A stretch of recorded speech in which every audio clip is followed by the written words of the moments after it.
Hello, everyone. Good morning, good morning. And if it's another day, you know it's another, going to be some more poems from Berryman.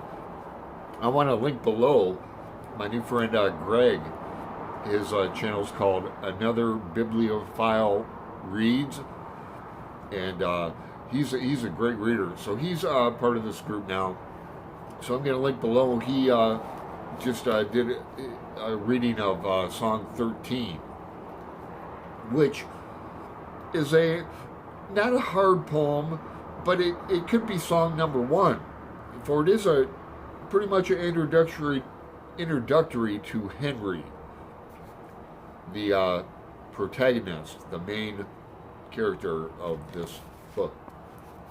So, without further ado, I'm going to cough a few times, and then I'm going to attempt to read Song 13.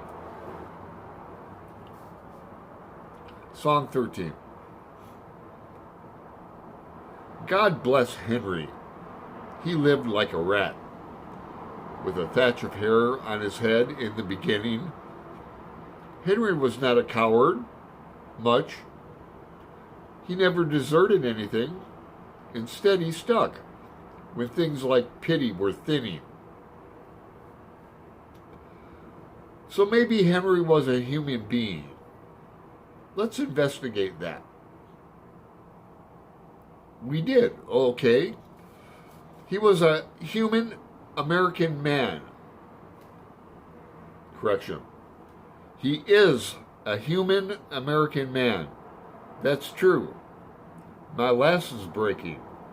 My breast is aching. Come and diminish me and map my way.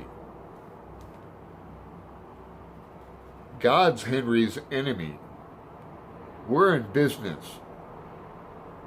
Why, what business must be clear? A cornering? I couldn't feel more like it. Mr. Bones, as I look on the saffron sky, you strikes me as ornery. Woo! All right. Talk about the first stanza up there. God bless Henry. Now, as Greg pointed out, when a poem starts out like God blessing somebody, there might be some trouble happening. God bless Henry. He lived like a rat, with a thatch of hair on his head, and then the last line, thinning, rhyming with beginning, thinning of the hair. So I like that part. But, okay, so rat and much don't rhyme. Head rhymes with instead. We've got beginning and thinning. Rat, much, nothing. Okay, second stanza. So maybe Henry was a human being.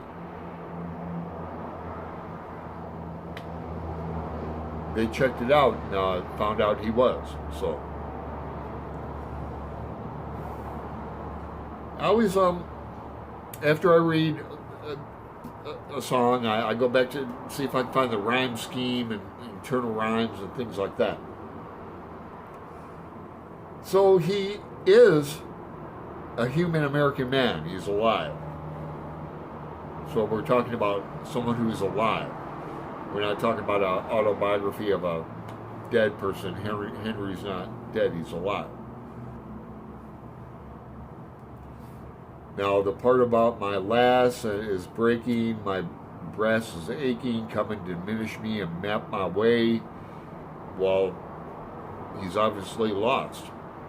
In a dark forest. It's in the inferno. Beware all who enter here. Okay? Okay, last stanza, we have God's Henry's enemy. Okay. Now now we're learning something about Henry. That's a pessimistic. I don't think God is my enemy.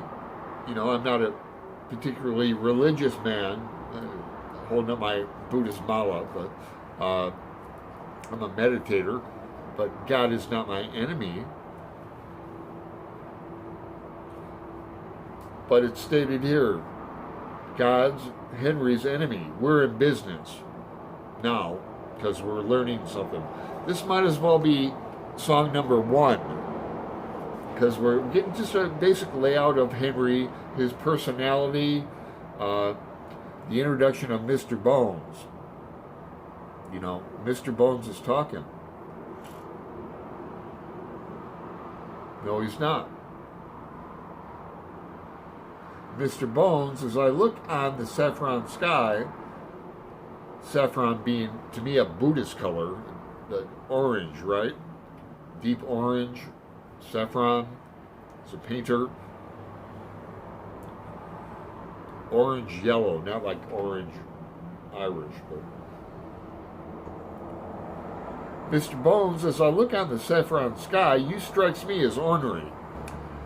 Now, for someone to rhyme why and cornering with ornery is a feat in itself. Why a cornering, ornery? Henry is cornered. Mr. Bones is there looking on. I'm sorry, my video cut off there. I'm not sure where it cut off, but my last point was the rhyme scheme of the last stanza.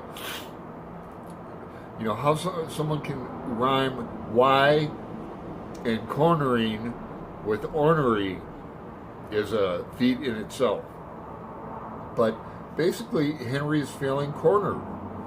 So is Mr. Bones real, or is it a figment of Henry's imagination? Mr. Bones does most definitely speak. He's got a voice.